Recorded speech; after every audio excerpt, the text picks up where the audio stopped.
Baik ikhwan sekalian, alhamdulillah pada kesempatan yang baik ini kita akan kembali melanjutkan pembacaan kitab Al-Fiqhu Al-Muyassar fi Dawil Kitabi wa Sunnah. Sekarang kita sudah masuk pada pembahasan yang baru, ya, salisan yang ketiga, yaitu Kitabuz Zakati. Kitabuz Zakati yaitu kitab terkait dengan zakat. Jadi kalau kitab itu maksudnya pembahasannya nanti mencakup beberapa bab.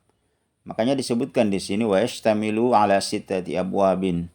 Pada kitab zakat ini mencakup ada 6 bab. Sittati abwabin, ada 6 bab. Al-babul awal, bab yang pertama yang kita akan bahas pada kitab zakat ini yaitu fi muqaddimatiz zakati. Nah, fi muqaddimat, pengantar atau pendahuluan az-zakati, seputar zakat. Wa fihi masailu, dan pada bab yang pertama pendahuluan pengantar seputar zakat ini ada beberapa permasalahan yang kita akan bahas. Yang pertama al-mas'alatul ula, permasalahan yang pertama yaitu fi ta'rifiz zakati. Terkait dengan definisi apa itu zakat, ya, ta'rif, definisi az-zakat, definisi zakat. Apa pengertiannya zakat itu? Disebutkan oleh penulis dalam kitab ini, ikhwan sekalian, az-zakatu fil lugha, bahwasanya zakat itu dalam bahasa Arab atau secara bahasa, ya, dalam bahasa Arab, az-zakatu fil lugha yaitu an-nama'u, bertumbuh, ya. An-nama itu artinya bertumbuh. Kemudian juga bermakna waziyadah, yaitu bertambah. Nah, jadi itu. Jadi az-zakatu fil lughah, zakat itu secara bahasa yaitu an-nama'u waziyadah, bertambah dan bertumbuh, atau bertumbuh dan bertambah. Yuqalu, maka dikatakan zakat zar'u izan nama. Ya, zakat zar'u izan nama. Tumbuhan itu jika dia berkembang. Ya, tumbuhan itu jika dia bertambah, berkembang. Zar'un itu bisa bermakna bibit, ya. Makanya kan biasanya kalau kita menebarkan bibit, dia tumbuh, dia berkembang, dia membesar, ya, maka perumpamaan zakat itu seperti itu. Itu kita memberi kepada orang lain dengan harta kita, itu kan dipermisalkan seperti seseorang menanam, ya, satu benih, kemudian dari benih itu tumbuh berbagai macam buah yang sangat banyak. Nah, itu makanya disebutkan zakat zar'u izan nama. Tanaman itu dia tumbuh, berkembang, membesar apabila dia ditanam, ya, seperti itu. Wasyar'an, kemudian istilah zakat atau definisi zakat secara istilah syar'i, definisi secara istilah yaitu ibaratun. Dia adalah merupakan ungkapan atau gambaran an hakin, terkait dengan hak, ya. Yajibu fil mal, yaitu kewajiban atas harta. Alladzi balagha nisaban, yang harta ini dia telah mencapai nisab, muayyanan, tertentu, bisyurutin, dengan syarat-syarat yang makhsusah, dengan syarat-syarat khusus. Ya, jadi itu ibaratun, ungkapan an hakin, terkait dengan kewajiban, yajibu fil mal, yang wajib atas harta. Ya, artinya bahwasanya seorang yang memiliki harta itu punya hak dan kewajiban, ya. Itu bukan harta milik dia sendiri. Kalau hartanya banyak, maka itu ada hak daripada orang lain, diantaranya kaum fakir dan miskin. Alladzi balagha nisaban. Jadi harta itu dia menjadi wajib, ya, ada hak yang wajib dikeluarkan kalau dia sudah balagha nisaban, sudah mencapai nisab, ya. Nisab itu maksudnya adalah jumlah, ya, tertentu, batasan tertentu, yang dimana ketika harta telah mencapai batas tersebut, ya, atau nominal tersebut, maka dia sudah wajib dikeluarkan zakatnya. Nah, nanti dijelaskan apa itu nisab seperti apa. Maka disebutkan balagha nisaban muayyana, dia telah mencapai nisab atau jumlah tertentu. Kemudian bisyurutin makhsusah. Nah, kemudian dengan syarat-syarat yang khusus. Artinya bahwa tidak semua harta itu wajib dikeluarkan zakatnya. Ya, karena Islam ini nanti dia mengandung asas keadilan nanti dilihat, ya. Orang yang seperti apa yang wajib dia mengeluarkan zakatnya. Tidak sembarang orang. Ya, orangnya juga tidak sembarang, kemudian hartanya juga itu harus memenuhi syarat-syarat tertentu. Misalnya tadi itu mencapai nisab, kemudian sudah mencapai haulnya, maksudnya sudah tersimpan selama 1 tahun, dan insya Allah nanti akan dijelaskan terkait dengan syarat-syarat, baik itu yang berkaitan dengan harta ataupun yang berkaitan dengan orang yang mengeluarkan zakat. Itu ada syaratnya, tidak serta merta orang memiliki harta lalu dia wajib mengeluarkan zakatnya. Tidak seperti itu. Nanti ada pembahasannya. Kemudian di ta'ifatim makhsusah. Zakat itu diberikan kepada li ta'ifah golongan makhsusah yang khusus.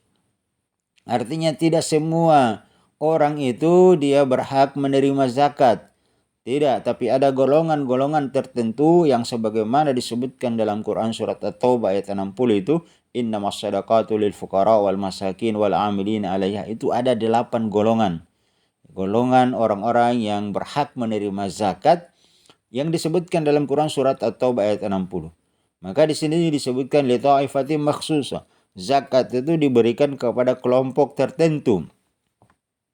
Wahia tuhratun lil abdi. Apa tujuan daripada mengeluarkan zakat? Yaitu wahia, dia dengan mengeluarkan zakat itu tuhratun lil abdi, akan mensucikan kehidupan seorang hamba. Artinya bahwa dengan dia mengeluarkan zakat itu akan mensucikan harta bendahnya. Boleh jadi harta yang dia peroleh itu ada bercampur sesuatu yang syubhat, ya, yang tidak diketahui asal usulnya. Bahkan mungkin hartanya itu dia tidak sadar itu bercampur dengan sesuatu yang haram yang tidak dia ketahui, ya.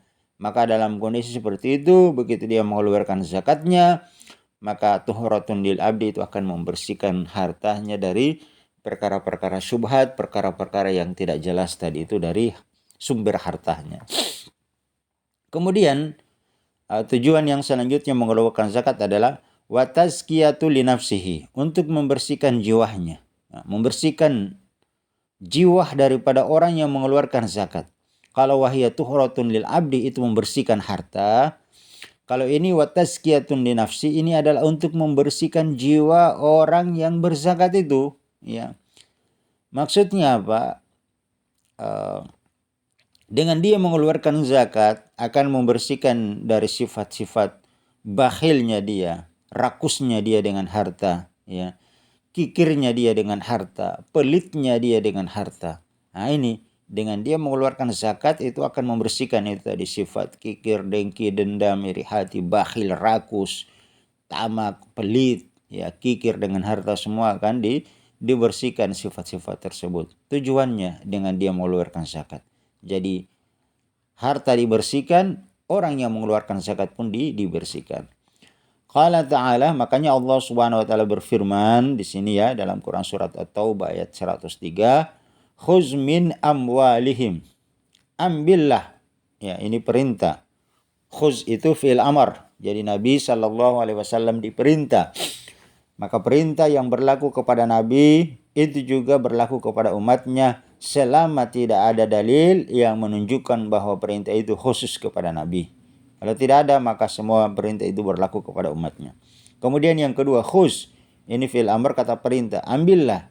Artinya apa? Bahwa hukum asal perintah itu adalah hukumnya wajib. Ya, hukumnya wajib sampai ada dalil yang menggesernya ke perintah sunnah. Selama tidak ada dalil yang menggesernya ke perintah sunnah, maka dia hukumnya wajib.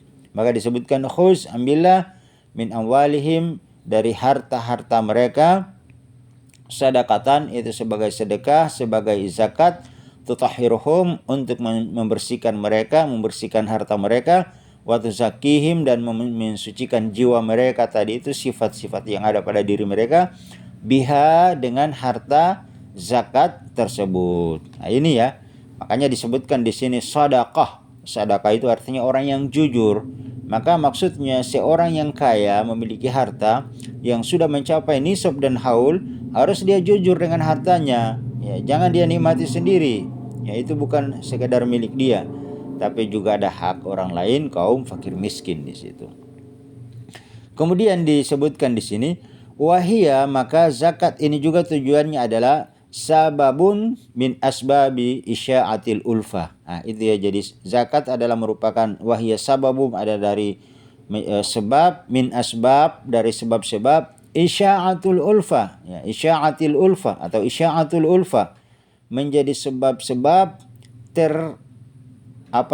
tersebarnya, ya, persatuan di tengah-tengah kaum muslimin, ya. Kaum muslimin itu bersatu, menunjukkan bahwa mereka saling bersatu, saling menyantuni, saling peduli, ya. Dia tidak membiarkan tetangganya, saudaranya kesulitan, ketika dia punya kemampuan dia membantu mereka. Nah, itu dengan zakat itu. Wahya sababum min asbabi isya'atil ulfah, menjadi sebab tersebarnya persatuan di tengah-tengah kaum muslimin. Kemudian yang kedua, wal mahabba, menjadi sebab tersebarnya kasih sayang, ya, di tengah-tengah kaum muslimin. Orang kaya mencintai kaum fakir miskin, dan orang fakir miskin itu mencintai orang-orang kaya. Dengan sebab zakat itu terjalin hubungan saling mencintai, menyayangi di antara mereka. Kemudian wat takaful, akan tersebar, ya, pemerataan baina afradil mujtama'il muslim, baina di antara afradi, individu, afrad itu individu, al mujtama'il muslim, dari komunitas kaum muslimin, ya. Jadi terjadi pemerataan di tengah-tengah kaum muslimin, ya. Harta itu tidak hanya berputar di kalangan orang-orang kaya saja, tidak, ya. Tapi harta begitu ada di tangan orang-orang kaya, maka sebagian 2,5% yang telah mencapai nisab dan haul itu dibagikan kepada kaum fakir miskin, sehingga terjadi pemerataan. Wat takaful, takaful juga pemerataan, distribusi yang merata baina afradil mujtama'il muslim, di tengah-tengah komunitas kaum muslimin. Nah, ini permasalahan yang pertama, yaitu fi ta'rifiz zakat, terkait dengan definisi zakat, kemudian tujuan-tujuan tadi itu dari mengeluarkan zakat. Kemudian kita lihat al-mas'alatus tsaniyah, permasalahan yang kedua, yaitu hukmu zakat. Hukmu zakati wa dalilu dzalika. Apa hukum mengeluarkan zakat? Wa dalilu dzalika, dan apa dalilnya yang menunjukkan hal tersebut? Maka disebutkan di sini, kawan sekalian, az-zakatu, zakat itu hukumnya fardhah. Dia adalah hukumnya fardhah, hukumnya wajib, fardu. Min faraidil Islam, dari fardu-fardu kewajiban di dalam Islam. Wa ruknun, dan dia adalah merupakan di antara rukun, min arkanil khamsah, dari rukun-rukun Islam yang 5. Wahia, dan zakat ini dia adalah merupakan ahammu, yang paling terpenting, salah satunya yang paling terpenting, ya, arkanuhu, dari rukun-rukun Islam yang 5 tadi itu, ba'das sholati, setelah sholat 5 waktu, ya. Jadi di antara rukun Islam yang 5 itu, zakat itu adalah merupakan salah satu rukun Islam yang terpenting. Salah satunya setelah mengucapkan 2 kalimat syahadat, kemudian sholat, baru setelah itu mengeluarkan zakat. Liqaulihi ta'ala, hal ini berdasarkan firman Allah Subhanahu wa taala di dalam Al-Qur'an. Di sini Quran surat Al-Baqarah ayat 43. Ya, Allah Subhanahu wa taala menyebutkan wa aqimus sholata, dan dirikanlah salat, ya. Dirikanlah salat. Wa atuz zakat, dan bayarkanlah zakat, ya. Jadi di ayat ini, ikhwan sekalian, ya, dan di beberapa ayat di dalam Al-Qur'an itu selalu digandengkan antara perintah kewajiban salat dengan perintah kewajiban membayar zakat. 2 ibadah ini selalu digandengkan.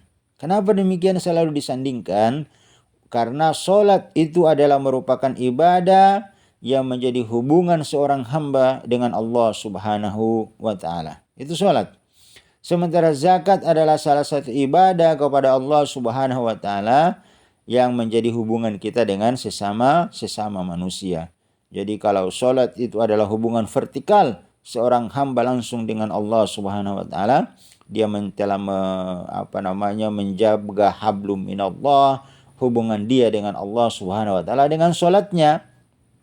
Adapun zakat ini, kawan sekalian, adalah kita beribadah kepada Allah dengan cara kita menjaga hubungan kita hubungan kita dengan sesama manusia. Makanya kan yang perlu dijaga itu adalah hablum minallah, hubungan kita dengan Allah dengan sholat, wa hablum minan nas, dan hubungan kita dengan sesama manusia itu dengan membayar zakat. Nah, itu ikhwan sekalian.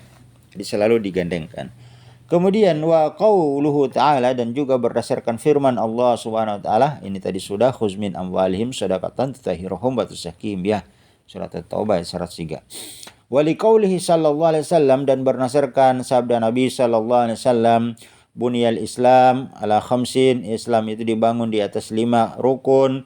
Yang pertama syahadati an la ilaha illallah, bersaksi bahwa tidak ada yang berhak diibadahi kecuali Allah Subhanahu wa taala, wa anna Muhammadan Rasulullah, bahwasanya Nabi Muhammad adalah rasul utusan Allah, wa iqamis sholati, kemudian mendirikan salat, wa ita'iz zakati, membayar zakat, wa hajjil baiti, melaksanakan haji ke Baitullah bagi orang yang mampu, wa shaumir Ramadan, dan berpuasa di bulan Ramadan. Ini rukun Islam yang kelima.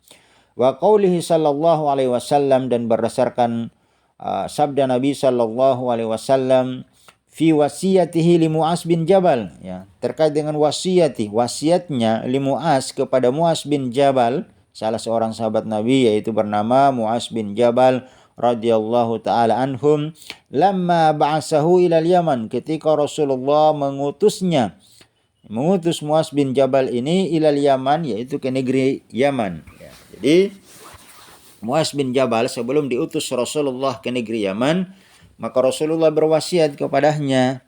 Apa wasiatnya? Kata Rasulullah, ud'uhum ila syahadati an la ilaha illallah wa anni Rasulullah. Wahai Mu'az, jika engkau sampai, beritahukan kepada penduduk negeri Yaman itu, ud'uhum, ajak mereka, suruhlah mereka, ajarilah mereka, ila syahadati an la ilaha illallah, mereka bersyahadat, mengucapkan la ilaha illallah wa anna Rasulullah, dan aku Rasulullah. Jadi maksudnya mengucapkan 2 kalimat syahadat ya di sini, dan itu sebagai pertanda bahwa dia telah masuk ke dalam Islam.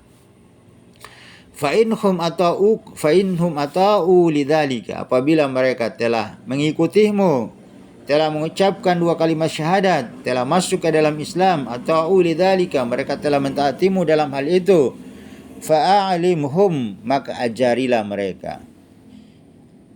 mereka annallah, bahwasanya Allah Subhanahu wa taala iftarada alaihim, telah mewajibkan kepada mereka khamsa shalawatin, yaitu salat 5 waktu, fi kulli yaumin wa lailatin, yaitu dalam sehari dan semalam, senantiasa terus berulang sampai daripada kematian menjemput seseorang. Fa inhum ata'u lidzalika, apabila mereka telah mentaatimu, atau telah mengikutimu, ya lidzalik, untuk hal itu, maksudnya dia telah mengucapkan 2 kalimat syahadat, dia pun telah menjaga salatnya, maka fa'alimhum, maka ajarilah mereka, yaitu annallah, bahwasanya Allah Subhanahu wa taala iftarada alaihim, telah mewajibkan kepada mereka shadaqatan, yaitu zakat, fi amwalihim, pada harta-harta mereka, tu'khadhu min agniyaihim, harta itu diambil dari orang-orang kaya di antara mereka, wa turaddu ala fuqaraihim, kemudian harta tadi itu dikembalikan, dibagikan kepada orang-orang fakir di antara mereka. Jadi itu ya, harta itu tu'khadhu min agniyaihim, diambil dari orang kaya, wa turaddu ala fuqaraihim, kemudian dibagikan kepada orang-orang fakir di antara kaum muslimin. Maka di sini disebutkan ikhwan sekalian, setelah kita bacakan beberapa dalil tadi, maka kata penulis di sini mengatakan, wa qad ajma'al muslimuna, telah sepakatlah sudah, ya, ulama kaum muslimin, ya, atau seluruh kaum muslimin telah sepakat, fi jami'il amsari, hampir di seluruh negeri, amsar di seluruh negeri, ala wujubiha, atas wajibnya daripada zakat itu. Wattafaqas sahabati, dan para sahabat telah ittifaq, telah sepakat, ala qitali, bahwasanya memerangi mani'iha, orang-orang yang menahan, yang tidak mau membayarkan harta dari zakatnya. Ya. Abu Bakar As-Siddiq radhiyallahu anhum Umar bin Khattab, Utsman bin Affan, Ali bin Abi Thalib, semuanya mereka memerangi orang-orang yang tidak mau mengeluarkan zakat, yang dimana itu tu'addunaha, mereka mengeluarkannya ya di sisi Rasul sallallahu alaihi wasallam di zaman Rasulullah. Maka kata Abu Bakar, saya akan perangi mereka. Itu hal yang dikeluarkan di zaman Rasulullah. Ya, Islam itu tidak berubah. Zaman Rasulullah sampai hari kiamat, berlaku di zaman Rasulullah itu berlaku sampai hari kiamat. Ketika itu ditinggalkan, Abu Bakar memerangi mereka. Nah, itu ikhwan sekalian. Fasabatat bizalika fardiyatuz zakati bil kitabi was sunnah wal ijma'. Maka telah tetaplah sudah fardiyatuz zakat, kewajiban zakat itu bil kitab, yaitu dengan Al-Quran. Tadi Quran surat At-Taubah ayat 103, kemudian Quran surat Al-Baqarah ayat 143. Kemudian was-sunnah, begitupun dengan sunnah hadis, ya tadi itu hadis terkait dengan bunyal Islam, rukun Islam, itu hadis muttafaqun alaih Bukhari Muslim. Kemudian hadis tadi wasiat Rasulullah ketika mengutus Muaz bin Jabal ke negeri Yaman. Kemudian wal ijma' dan kesepakatan para ulama. Tadi itu waqad ajma'al muslimuna fi jamil amsari ala wujubiha wa tafaqas sahabati ala qitali mani'a. Itu juga termasuk ijma', kesepakatan. Baik ulama dahulu di zaman sahabat maupun ulama sampai sekarang mutakhirin. Kemudian ikhwan sekalian, ya al-mas'alatu salisa, yaitu permasalahan yang ketiga, yaitu hukmu man angkaroha, siapa orang-orang yang mengingkari daripada kewajiban zakat ini. Maka disebutkan di sini man angkara wujubaz zakati, siapa yang mengingkari kewajiban daripada kewajiban zakat, jahlan biha, karena kebodohannya. Nah, jadi ada orang tidak mau membayar zakat, mengingkari kewajibannya karena kebodohan dia bodoh dia. Wa kana mimman yajhalu mithla dzalika, ya bahwasanya boleh jadi mimman yajhalu, orang yang jahil yang bodoh ini, mislahu dzalika, orang yang semisal orang yang seperti ini, imma itu disebabkan karena boleh jadi lihadasati ahdihi bil Islam. Jadi dia bodoh karena dia lihadasati ahdihi bil Islam, dia baru masuk ke dalam Islam. Jadi dia baru masuk Islam, dia masih bodoh, dia belum banyak mengetahui terkait dengan hukum-hukum di dalam Islam. Dia belum tahu bahwa ternyata zakat itu salah satu kewajiban dia kalau dia setelah masuk Islam. Dia belum tahu itu.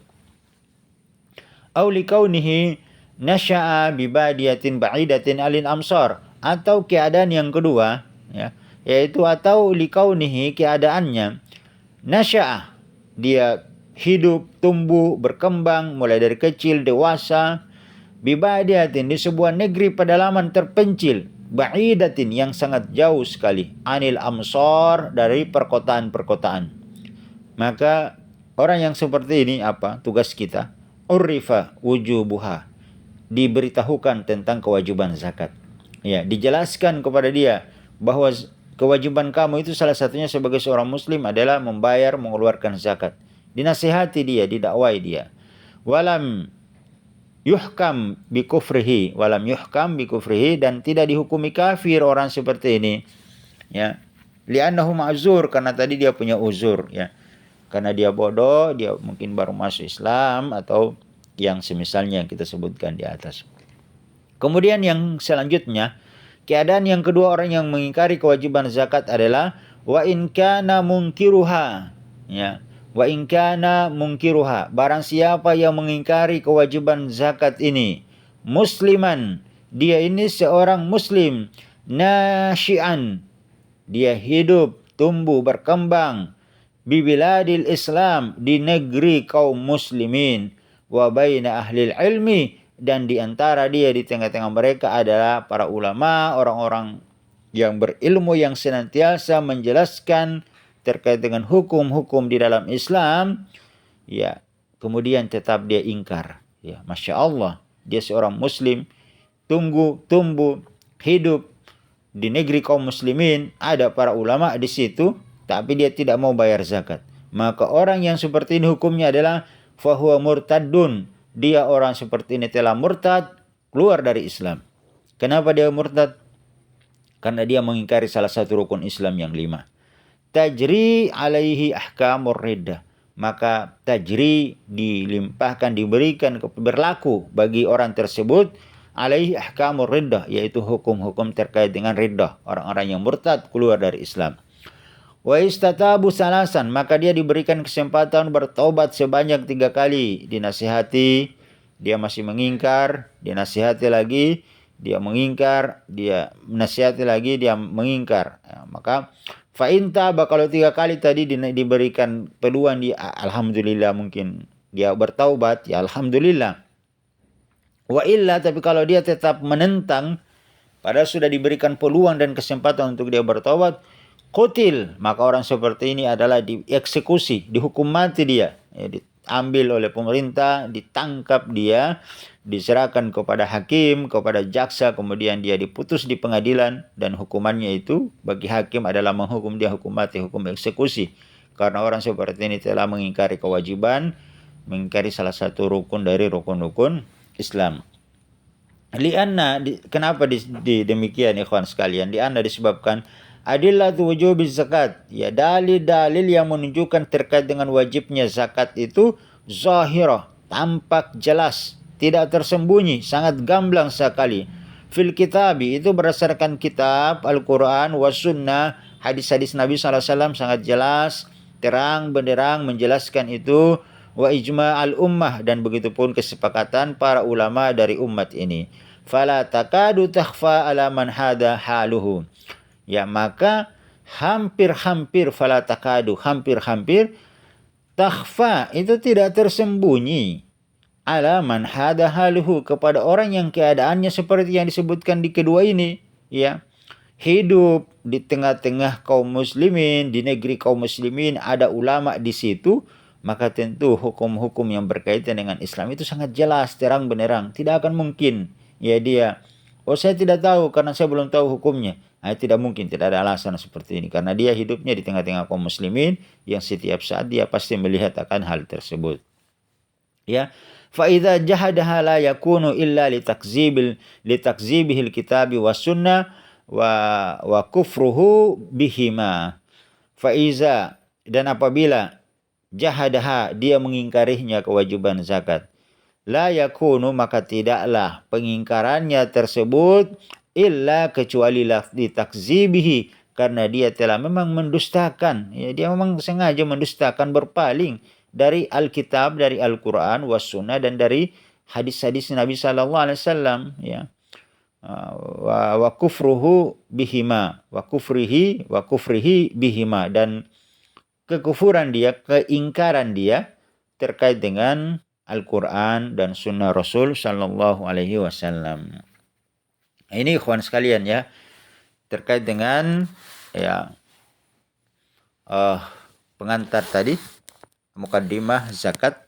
Insyaallah nanti kita akan lanjut pada al-mas'alatur rabi'ah, permasalahan yang keempat, yaitu hukmu maniha bukhlan, yaitu hukum orang-orang yang tidak mau membayarkan zakat karena dia rakus, pelit, kikir dia. Ya, dia sendiri yang ingin menikmati hartanya. Ini nanti insyaallah kita akan bahas pada pertemuan yang akan datang insyaallah.